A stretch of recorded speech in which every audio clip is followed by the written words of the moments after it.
Hello everyone.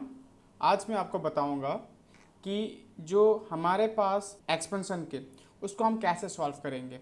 जैसे a plus B का whole square अगर हम लिखते हैं a प्लस बी का होल स्क्वायर, हमारा आंसर क्या होता है a का square plus 2ab plus b का स्क्वायर, है ना। सो ये जो फॉर्मूला है हमें याद है बचपन से, तो हम इसको लिख पाते हैं, उसमें कोई प्रॉब्लम नहीं है। लेकिन इसका जो लॉजिक है ये कहाँ से यूज़ हुआ है और इसी सेम लॉजिक को हम कैसे बड़े एक्सपेंशन में यूज़ करेंगे। देखिए आप यहाँ पर देख सकते हो कि ये जो a है यहाँ पर a यहाँ पर है और यहाँ पर b है ना। सो आप देख सकते हो सबसे पहले मैंने a लिख रखा है, यहाँ पर सबसे पहले a लिख रखा है और a यहाँ पर टोटल पावर कितना है 2। तो मैंने देखो यहाँ पर a का पावर 2 से स्टार्ट किया, फिर a का पावर 1, फिर यहाँ लास्ट में जाके a का पावर 0, मतलब a का पावर 0 का मतलब क्या हो गया 1। और सेम चीज़ जो मैंने पीछे लिखा रखा है b, यहाँ पर b का पावर 0 कुछ नहीं है, मतलब b का पावर 0, फिर b का पावर 1 और यहाँ पर b का पावर 2। तो देखिए यहाँ पर जो हम पहले लिखते हैं उसका डिग्रेड होता है, मतलब वो कम होता जाता है। लिखते हैं सबसे हाईएस्ट पावर से, ठीक है, जो यहाँ पर टोटल पावर दे रखा है, उसके बाद उसके पावर को हम कम करते जाते हैं। और जो यहाँ पर सेकंड में लिखते हैं उसको हम स्टार्टिंग में लिखते नहीं है और उसके बाद जो लिखते हैं उसका पावर को हम इंक्रीज करते जाते हैं। वैसे हम स्टार्टिंग में लिखते तो है लेकिन वो b टू द पावर 0 हो जाता है और b to the power 0 is 1, anything to the power 0 is 1, है ना। सो हम यहाँ पर ये जो मेथड है उसको फॉलो करते हैं फॉर्मूला लिखने में। सो अगर मुझे a plus b to the power 4 लिखना है तो मुझे कहाँ से स्टार्ट करना पड़ेगा, a का पावर 4, फिर a का पावर 3, फिर a का पावर 2, फिर a का पावर 1, फिर a यहाँ पर नहीं रहेगा, फिर b का पावर स्टार्टिंग में होंगे नहीं, फिर यहाँ पर b to the power 1, b का पावर 2, b का पावर 3 और लास्ट में b का पावर 4, है ना। तो ये जो सिस्टमेटिक है कि a का पावर कम होते जा रहा है और b का पावर बढ़ते जा रहा है, इसी चीज़ को हमें यूज़ करना है। अब ये जो मैंने टेबल यहाँ पर बना रखा तो उस टेबल को हम कैसे यूज़ करेंगे, देखिए। तो यहाँ पर आप देख सकते हो हम अगर स्क्वायर को लेते हैं तो पावर यहाँ पर 2 ना, तो 2 की जितनी भी कोएफिशिएंट देखिए यहाँ पर 1, फिर 2, फिर 1, तो यहाँ पर हम लिख सकते हैं ना, यहाँ पर 1, फिर यहाँ पर 2, फिर यहाँ पर 1, कुछ नहीं होता तो कोएफिशिएंट हम 1 मानते हैं, तो 1 2 1 हो रहा है ना। उसी तरह अगर हम 4 का देखें तो हम क्या लिखेंगे 1 4 6 4 1, तो आगे नहीं लिखना है क्योंकि 1 हो यहाँ पर, फिर आपका 4, फिर 6, फिर 4, फिर 1, है ना। सो जो 1 स्टार्टिंग में लिखा है और लास्ट में लिखा है इसको हम रब भी कर सकते हैं, क्योंकि अगर आपने कुछ लिखा नहीं है तो हम बाय डिफॉल्ट मानते हैं कि कोएफिशिएंट कितना है 1, है ना। और यहाँ पर आपको एक चीज़ याद रखना पड़ेगा, अगर a प्लस बी का बात कर रहा हो, अगर a प्लस बी का बात करो तो देखो सारे साइन जो कोएफिशिएंट के जो साइन है वो सारे पॉजिटिव है, तो यहाँ पर भी आपके सारे चीज़ पॉजिटिव हो जाएंगे, सारे कोएफिशिएंट पॉजिटिव, है ना। अगर आपको यहाँ पर नेगेटिव दे रखा होता क्या होता, तो a माइनस बी का पावर अगर 4 का बात कर रहा होता तो कंसेप्ट तो वही है, a to the power 4 a cube b a square b square a b का पावर 3 और b का पावर 4, ये तो हमने कोएफिशिएंट जो हमारे वेरिएबल्स थे उसको हमने यूज़ कर लिया। अब उसके बाद हम उसके कोएफिशिएंट को यूज़ करेंगे, तो 1, फिर 4, फिर 6, फिर 4, फिर 1, है ना। इस बार मैंने 1 नहीं लिखा क्योंकि नहीं लिखने से भी चलता है 1। अब मैं इसका जो साइन है उसको यूज़ करूँगा। साइन को कैसे यूज़ करेंगे हम, देखो यहाँ पर पहले पॉजिटिव, फिर नेगेटिव, फिर पॉजिटिव, फिर नेगेटिव, फिर पॉजिटिव। तो देखिए हमारा जो a minus b to the power 4 का जो वैल्यू है वो कितना आया, a to the power 4 minus 4 a cube b plus 6 a square b square minus 4 a b cube plus b to the power 4। Clear. अगर मुझे a plus b to the power 5 लिखना हो तो हम कैसे लिखेंगे, a टू द पावर 5, फिर देखो आप 5 a का power 4 b, then 10 a cube b square, then 10 a square b cube, then 5 a b to the power 4, then b to the power 5। अब साइन क्योंकि सारा पॉजिटिव यहाँ पर बीच में पॉजिटिव है तो सारा पॉजिटिव हो जाएगा, तो बीच में हम पॉजिटिव लगा देते हैं, तो यहाँ से हमें मिलता है। तो ये जो मैंने 5 10 10 यूज कर रखा है, यहाँ पर पावर 5 हो तो हम ये कोएफिशिएंट यूज करेंगे 1 5 10 10 5 1, है ना, कितना इजी है। तो चलो ये तो हो गया a plus b to the power 5। अब हम अगर हमें ये मिल रखा है suppose x plus 1 to the power 5 को एक्सपेंड करना हो, तो आपको पता लग गया x को पावर को कम करते जाओ और 1 का पावर को बढ़ाते जाओ, लेकिन 1 का पावर बढ़ने से कोई फर्क नहीं पड़ेगा, 1 to the power something is always 1। So यहाँ पर x टू द पावर 5, फिर 5 x to the power 4, then 10 x to the power 3, then 10 x square plus 5, यहाँ पर सारे में प्लस होंगे क्योंकि आपके यहाँ पर प्लस है बीच में, और 5x प्लस 1 क्योंकि जो b है वो 1 है यहाँ पर, तो आप इजीली एक्सपेंड कर पा रहे हो। देखो कितने भी बड़े एक्सपेंशन हो, आपको बस वो उसका कोएफिशिएंट पता लग जाए तो आप इजीली निकाल सकते हो।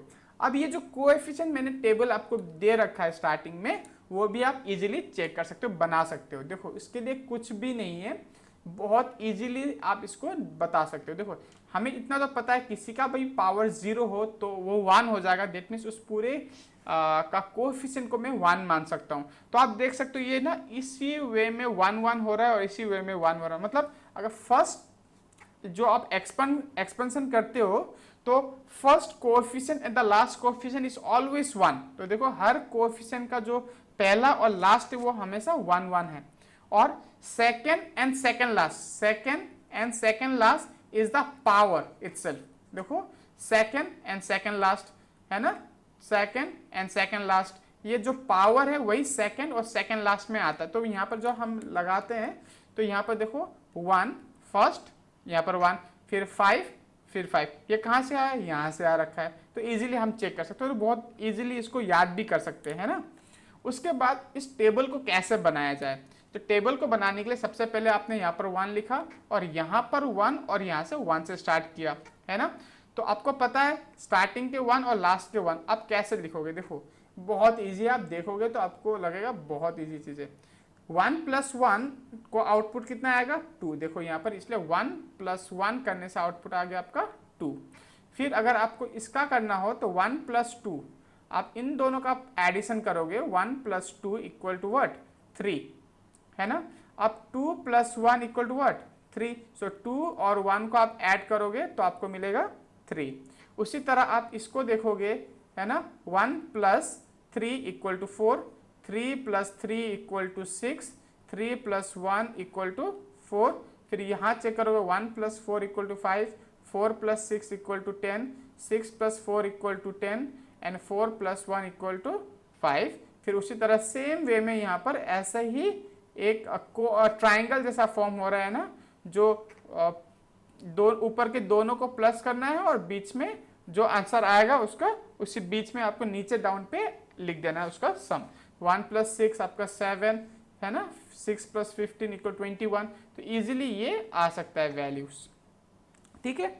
सो ये तो हो गया आपका जो ऑलरेडी टेबल बनाने में टाइम वेस्ट करेंगे। तो ये जो वैल्यूज है इसको और एक तरीके से निकाला जा सकता है, क्योंकि अगर आप हाईएस्ट पावर, मतलब सपोज हाईएस्ट पावर आपका जो है a plus b to the power 10 है, तो आप हर बार टेबल थोड़ा ना बनाते जाओगे, उसके लिए एक फॉर्मूला है, उस फॉर्मूला को हम बोलते हैं कॉम्बिनेशन का फॉर्मूला, उससे भी हम उसको यूज कर सकते हैं। वो फॉर्मूला है आपका NCR, that is n factorial by n minus r का फैक्टोरियल इंटू r फैक्टोरियल। इस फॉर्मूला को हम परम्यूटेशन एंड कॉम्बिनेशन चैप्टर में करते हैं, वहां से आपको ये फॉर्मूला कैसा इसका वैल्यू है उसको निकाल सकेंगे। अब यहाँ चेक करेंगे इस फॉर्मूला को यूज करके कैसे उसको निकाला जा सकता है। जैसे कि यहाँ पर हम लिखते हैं a plus b to the power 3। So ये तो फॉर्मूला हमें पता है कि इसका आंसर आएगा a cube plus 3a square b plus 3ab square plus b का क्यूब। अब अभी आप जब बचपन में इस फॉर्मूला को यूज करते थे तो आप इसको आप यहाँ पर थोड़ा सा सिंक्रोनाइज कर पाओगे ना। देखो a का पावर घट रहा है और b का पावर बढ़ रहा है और जो वो कोएफिशिएंट है वो यूज हो रहे हैं। अब ये जो कोएफिशिएंट है वो कैसे यूज हो रहा है, देखो मैं कैसे बताता हूँ।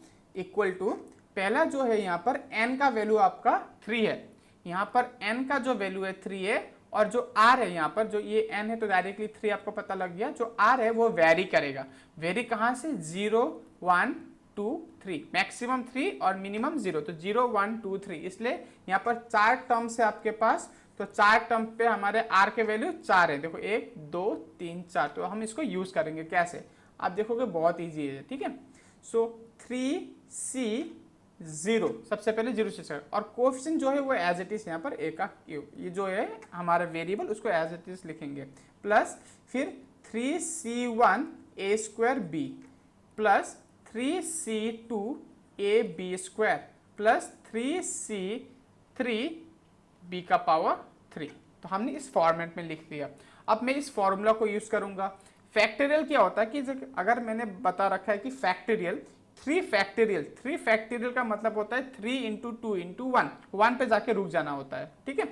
सो 3c0 मतलब 3 का factorial by 3 minus 0 that is 3 factorial into 0 factorial. अब 0 फैक्टोरियल क्या होगा, 0 factorial we have to assume it as 1, क्योंकि अदरवाइज अगर हम 0 फैक्टोरियल को 1 नहीं मानते तो हर एक फैक्टोरियल का आंसर 0 हो जाएगा। कैसे, देखो अगर हम 3 फैक्टोरियल का बात करते हैं तो 3 इंटू 2 इंटू 1 इंटू 0, तो हर नंबर क्या हो जाएगा 0 हो जाएगा, है ना। तो हम यहाँ पर मानते हैं कि 0 factorial is equal to 1, clear. So हमें बस 0 फैक्टोरियल इक्वल टू 1 मानना है, और अगर कोई और नंबर को हम फैक्टोरियल निकाल रहे हैं तो 1 पे जाके रुक जाना है, क्लियर। और यहाँ पर a का क्यूब प्लस 3c1 मीन्स 3 का factorial by 3 minus 1 2 factorial into 1 factorial, है ना। तो यहाँ पर 1 फैक्टोरियल लिख लिया, और a का square b plus 3 factorial by 3 minus 2 1 factorial into 2 factorial, और a b का square plus 3c factor means 3 factorial by 3 minus 3 0 factorial into 3 factorial b का पावर 3। ये जो मैं कोएफिशिएंट को यूज कर रहा हूँ ना, वो बस एनसीआर वाला फॉर्मूला यूज कर रहा हूँ। ये जो मैं यहाँ पर जो कोएफिशिएंट यूज कर रहा हूँ वो एनसीआर का फॉर्मूला को यूज कर रहा हूँ, ठीक है। अब 3 फैक्टोरियल कैंसल आउट हो जाएंगे, 0 फैक्टोरियल 1, तो इसलिए आंसर a का क्यूब। अब देखो 3 फैक्टोरियल जो है ना 3 इंटू 2 है ना, और डिवाइडेड बाय, क्योंकि 1 तो मल्टीप्लाई करो या ना करो कोई फर्क नहीं पड़ता, और यहाँ पर 2 फैक्टोरियल मीन्स 2, क्योंकि 1 को कोई मतलब नहीं, और 1 फैक्टोरियल इज 1, फिर a का स्क्वायर b प्लस सेम चीज़ यहाँ पर 3 into 2 by 1 factorial is 1, 2 factorial को हम 2 लिख सकते हैं, a b का स्क्वायर प्लस यहाँ पर 3 फैक्टोरियल कैंसिल, आगे आपके पास b क्यूब। सो यहाँ पर 2 और 2 भी कैंसिल, यहाँ पर 2 और 2 कैंसिल, देखो a का cube plus 3a square b plus 3ab square plus b to the power 3। तो इजीली हम निकाल सकते हैं, तो ऐसा कोई बड़ी बात है नहीं। तो हर बार हमें वो टेबल जो गिवन था स्टार्टिंग में, ये जो फॉर्मूला का जो टेबल बना रखा है उसको यूज करना जरूरी है नहीं, लेकिन अगर हमारे पास छोटे पावर हैं तो हम टेबल का जो एक साइड व्यू हम यूज करके कर सकते हैं। अगर बड़े नंबर आ गए तो हम डायरेक्टली फॉर्मूला को यूज करके, और मैंने फॉर्मूला लिखना आपको बता दिया था, पहला वाला जो नंबर है उसका पावर, जो ये जो पहला नंबर है उसका पावर घटता है, और b का पावर जो सेकंड वाला है उसका पावर बढ़ता है। एंड अगर बीच में प्लस साइन हो तो सारे प्लस साइन, अगर बीच में माइनस हो तो plus minus plus minus plus minus की तरह कोएफिशिएंट, ठीक है। प्लस माइनस यहाँ से स्टार्ट मत करना, यहाँ से, मतलब पहला कोएफिशिएंट यहाँ पर, सेकंड यहाँ पर, थर्ड यहाँ पर, वैसा। तो अल्टरनेटिंग प्लस माइनस जाएगा, ठीक है। और वो जो c जो है वो फॉर्म पावर जो है वो टोटल पावर से स्टार्ट होगा, n का वैल्यू फिक्स रहेगा और r का वैल्यू वेरी करेगा, r का वैल्यू 0 से लेके टोटल n तक, ठीक है, क्योंकि r का वैल्यू n से कभी बड़ा हो ही नहीं सकता है। तो आप और भी बड़े बड़े फॉर्मूलेस आप यहाँ से निकाल सकते हो, है ना।